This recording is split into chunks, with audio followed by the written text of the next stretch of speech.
Hello friend, Sunday special menu নিয়ে চলে এসেছি তোমাদের সামনে। তো দেখো, চিকেন তো অনেক রকমের আইটেম হয়, বাট আমি চিকেন কষা চিকেনের ঝোল খেয়ে ভীষণ বোর হয়ে গেছি। তো ভাবলাম নিজের মতো আইডিয়া করে একটুখানি চিকেন রান্না করি। তো সানডে স্পেশাল সেই জন্য তো প্রথমেই আমি চিকেনটা ভালো করে ধুয়ে নিয়েছি।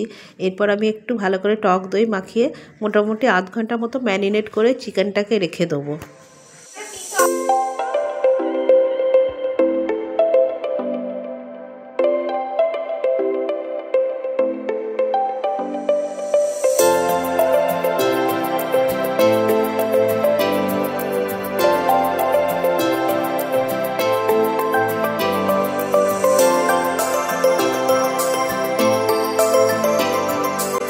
এরপর আমি কড়াইয়ের মধ্যে খানিকটা পেঁয়াজ, আদা, রসুন ভালো করে মানে আর কি ভেজে নিচ্ছি, আর বাকি পেঁয়াজটা আমি বেটে নেবো আর কি। তো দেখো, আমি দিয়েছি মানে মিক্সির ভেতরে, এটা হচ্ছে চার মগজ জলে ভিজিয়ে রেখেছিলাম, সেই 4 মগজটা দিয়েছি। তার মধ্যে পেঁয়াজ দেবো, দিয়ে ভালো করে বেটে নেবো। হ্যাঁ, তার মধ্যে একটু পোস্তও দিয়েছি, পোস্তটা জলে ভিজিয়ে রেখেছিলাম, তো ওদের পোস্তটা দেখানো হয়নি আর কি। আর এই দেখো, এখানে অনেকগুলো কাজু বাদাম আছে। তো এই কাজু বাদামগুলো আমি একসাথে পেঁয়াজ, চারমগজ আর কাজু বাদাম একসাথে আমি ভালো করে মিক্স করে নেবো আর কি। বেটে নিয়ে একটা স্মুথিং করে নেবো আর কি। আর পোস্তটা তোমাদের দেখানো হয়নি, কারণ পোস্তটা আমি পরে বেটে ফেলতাম বাটিতে, সেই জন্য। এরপর দেখো, আদা রসুন বাটা আমি একসাথে কড়াইয়ের মধ্যে দিয়ে ভালো করে নাড়াচাড়া করে নিচ্ছি, মানে আর কি ভালো করে ভেজে নিচ্ছি। ভেজে নেওয়ার পর আমি চিকেনটা দিয়ে দেবো ওর মধ্যে। আর আমি কয়েকটা আলুও দিয়ে দিয়েছিলাম, যেহেতু আমরা বাঙালি, আলু খেতে তো আমরা ভীষণ ভালোবাসি, আলু ছাড়া তো কোনো রান্নাই হবে না আমাদের। তো যাই হোক, আলুগুলো ভেজে নিয়েছি। এবার দেখো, ম্যারিনেট করা চিকেনটা আমি কড়াইয়ের মধ্যে ঢেলে দিলাম।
তো এরপর আমি কড়াইয়ের মধ্যে সব বাটাটা দিয়ে দিলাম আর কি। তো ওর মধ্যে একটুও জল দিইনি, জাস্ট একটুখানি বাটাটা যেটা দিয়েছি আর কি, তো সেই একটুখানি জল দিলাম, দিয়ে ভালো করে কষিয়ে নিচ্ছি। আর একটু সামান্য হলুদ দিয়েছি, একদম একদম নামমাত্র হলুদ দিয়েছি। তো দেখো, এর মধ্যে কাজু, পেঁয়াজ বাটা, কাজু বাদাম বাটা, চারমগজ বাটার পোস্ত বাটা একসঙ্গে সব দিয়ে দিয়েছি।